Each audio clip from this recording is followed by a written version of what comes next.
Good morning વિદ્યાર્થી મિત્રો, તમારું હાર્દિક સ્વાગત છે આપણી યુટ્યુબ ચેનલ એમડી એકેડમીમાં। આજે આપણે વાત કરવાની આજના મહત્વપૂર્ણ કરંટ અફેરની। આ કરંટ અફેર ગુજરાતની બધી જ એક્ઝામ માટે મોસ્ટ ઇમ્પોર્ટન્ટ છે। તો ભારતમાં રાષ્ટ્રીય ચાર્ટર એકાઉન્ટ દિવસ કઈ તારીખે ઉજવવામાં આવે છે? તો 1 જુલાઈના રોજ આ દિવસની ઉજવણી કરવામાં આવે છે। શું કરવા માટે? તો મિત્રો 1 જુલાઈ 1949 જે મિત્રો institute of charter accounts of ઇન્ડિયાની સ્થાપના કરવામાં આવી હતી। એટલા માટે ભારતમાં દર વર્ષે જે 1 જુલાઈ છે મિત્રો, એને રાષ્ટ્રીય ચાર્ટર એકાઉન્ટ દિવસ તરીકે ઉજવવામાં આવે છે। કયા દિવસ તરીકે? રાષ્ટ્રીય ચાર્ટર એકાઉન્ટ દિવસ તરીકે।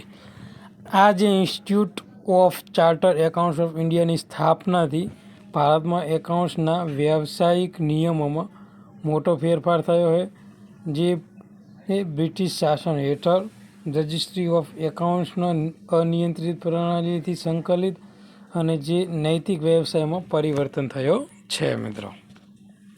આગળ વાત કરીશું એ પહેલાં જેટલા પણ વિદ્યાર્થીઓ મિત્રો આપણી યુટ્યુબ ચેનલમાં નવા હોય તો આપણી ચેનલને સબસ્ક્રાઈબ કરી લેજો, અને જેથી કરીને મિત્રો તમને કરંટ અફેરના બધા જ વિડીયોની નોટિફિકેશન મળી રહે। આ ક્વેશ્ચન મિત્રો ગુજરાતનો છે અને ગુજરાતની એક્ઝામ માટે મોસ્ટ ઇમ્પોર્ટન્ટ છે। તો હાલમાં કયા રાજ્યના જે વર્તમાન પોલીસ વડા છે વિકાસ સહાયને 6 મહિનાનું એક્સટેન્શન આપવામાં આવ્યું છે, એટલે કે 6 મહિનાનો સમય વધારવામાં આવ્યો છે? તો મિત્રો ગુજરાત, તો ગુજરાતના જે ડીજીપી છે મિત્રો, જે રાજ્ય પોલીસ વડા છે મિત્રો, તેમને 6 મહિનાનો સમય મર્યાદા વધારવામાં આવી છે, જેમનું નામ છે વિકાસ સહાય। ઓકે, તો યાદ રાખજો, મોસ્ટ ઇમ્પોર્ટન્ટ ક્વેશ્ચન છે। તો માર્ચ 2025ના અંતમાં ભારતના જીડીપીના કેટલા ટકા બાહ્ય દેવું હતું? તો 19.1% બાહ્ય દેવું હતું। રિલાયન્સ ડિફેન્સ એન્ડ કોસ્ટલ મિકેનિક્સના કયા ભારતીય રાજ્યમાં એક એવું ડિફેન્સ એમઆરઓ હબ શરૂ કરવામાં આવ્યું છે? તો મહારાષ્ટ્રમાં તમને જગ્યા પૂછે તો મિત્રો બિહાર અને નાગપુર ખાતે। ઓકે, તો યાદ રાખજો।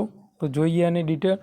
તો રિલાયન્સ ડિફેન્સ યુએસ સ્થિત કોસ્ટલ મિકેનિક્સ ઇન્ક સાથે મિત્રો મહારાષ્ટ્રમાં ખાસ કરીને મિહાન અને નાગપુર ખાતે એક મુખ્ય જાળવણી સમારકામ ઓવરહોલ સુવિધા શરૂ કરવામાં આવી છે। આનો ઉદ્દેશ શું છે મિત્રો?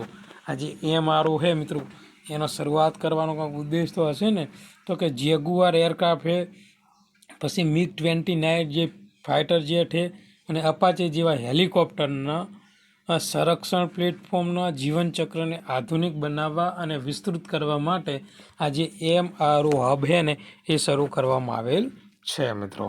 એટલે કે મિત્રો જે જેગુઆર એરક્રાફ્ટ છે, MiG-29 ફાઇટર જેટ છે અને અપાચે જે હેલિકોપ્ટર છે એનું સમારકામ કરવાનું છે અહીંયા। ઓકે, તો મોસ્ટ ઇમ્પોર્ટન્ટ ક્વેશ્ચન છે મિત્રો આપણી માટે, અને આવનારની એક્ઝામમાં પૂછાઈ શકે છે। તો આગળનો ક્વેશ્ચન છે મિત્રો કે વૈજ્ઞાનિક પર્યટનને પ્રોત્સાહન આપવા માટે ભારતના પ્રથમ એસ્ટ્રો ટુરિઝમ ફેસ્ટિવલનું આયોજન કયા પ્રદેશમાં થયું છે? તો લદ્દાખ લેહ ખાતે થયું છે મિત્રો।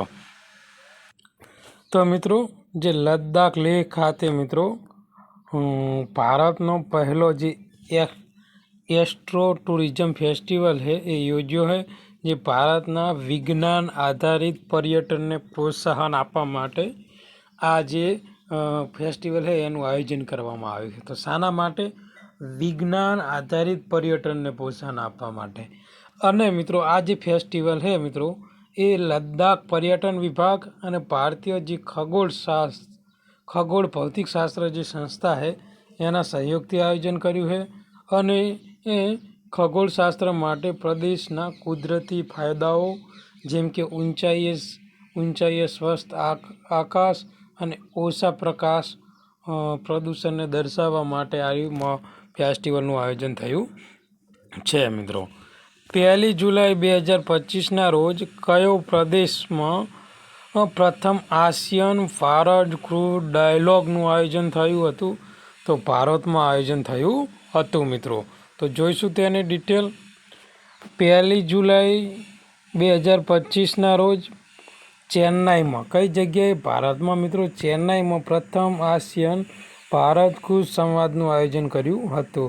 અને જે અગ્રણી કાર્યક્રમ છે એ ક્રૂઝ પ્રવાસન અને દરિયાઈ સહયોગમાં તકો શોધવા માટે તમામ 10 આસિયાન દેશો અને તિમોર લેસ્ટે 30થી વધુ પ્રતિનિધિત્વો એકઠા થયા હતા મિત્રો.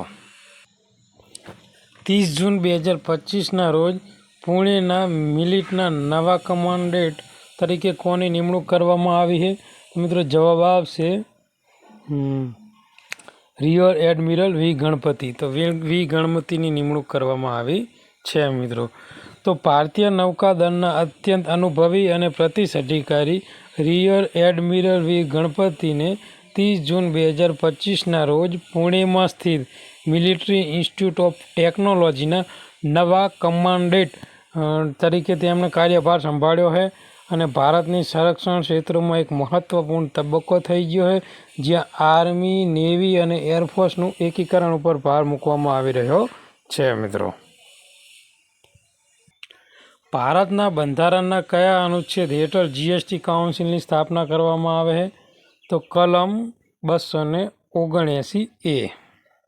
આગળનો ક્વેશ્ચન છે કે કયા દેશે સિન્થેટિક હ્યુમન જીનોમ પ્રોજેક્ટ શરૂ કર્યો છે? તો મિત્રો યુનાઇટેડ કિંગડમ. તો યુનાઇટેડ કિંગડમના સંશોધક દ્વારા સિન્થેટિક હ્યુમન જીનોમ પ્રોજેક્ટ શરૂ કર્યો છે, જે આનુવંશિક ઇજનેરી ક્ષેત્રમાં નોંધપાત્ર પ્રગતિ દર્શાવે છે. માનવ જીનોમ પ્રોજેક્ટ વિપરીત, જે માનવ જીનોમ વાંચન અને મેકિંગ પર ધ્યાન કેન્દ્રિત કરે છે. આ જે પ્રોજેક્ટ છે સિન્થેટિક હ્યુમન જીનોમ પ્રોજેક્ટ માનવ ડીએનએના મોટા ભાગોને કૃત્રિમ રીતે લખવાનું લક્ષ્ય રાખે છે મિત્રો. આજના કરંટ અફેરનો મિત્રો લાસ્ટ ક્વેશ્ચન કે યુએસ સેનેટમાં રજૂ કરાયેલ વન બિગ બ્યુટીફુલ બિલ એક્ટના નવા ડ્રાફ્ટ અનુસાર વિદેશી રેમિટન્સ પર સુધારેલ કર દર કેટલો છે? તો 1%. તો યુએસ સેનેટ દ્વારા બહાર પાડવામાં આવેલ વન બિગ બ્યુટીફુલ બિલ એક્ટના સુધારેલા સંસ્કરણમાં વિદેશી રેમિટન્સ ટેક્સ 1% ઘટાડવાનો પ્રસ્તાવ કરવામાં આવ્યો છે.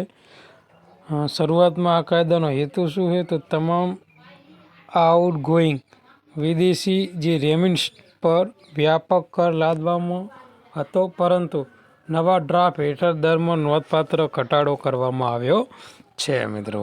તો આજનું આ મહત્વપૂર્ણ કરંટ અફેર આપણે અહીંયા પૂરું કરીશું.